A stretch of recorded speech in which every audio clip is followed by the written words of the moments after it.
बिस्मिल्लाहिर्रहमानिर्रहीम जी, आज ATC 1 में हम आए हैं। एक और नामालूम केस के अंदर जो है वो मुझे डाला गया है।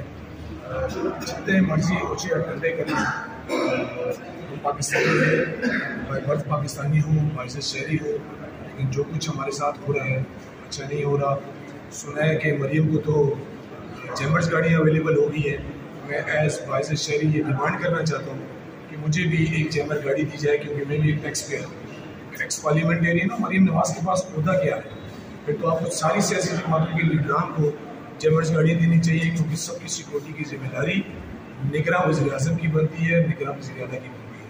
और मैं इस मौके पर ये भी कहना चाहता हूँ कि अगर खुदा न खास्ता मुझे कुछ अब हुआ, उसका जिम्मेदार निगरान वज़ीर आज़म, निगरान वज़ीर दाखिला वफाकी और निगरान वज़ीर आला सिंध और निगरान वज़ीर दाखिला सिंध, इनकी जिम्मेदारी आयद होगी कि अगर मुझे कुछ भी होता है तो इन चारों के नाम पे FIR लॉन्च होनी चाहिए। और ये मैं मुतालबा चीफ जस्टिस ऑफ पाकिस्तान और chief justice of Sindh high court से कहना चाहता हूँ। बहुत शुक्रिया।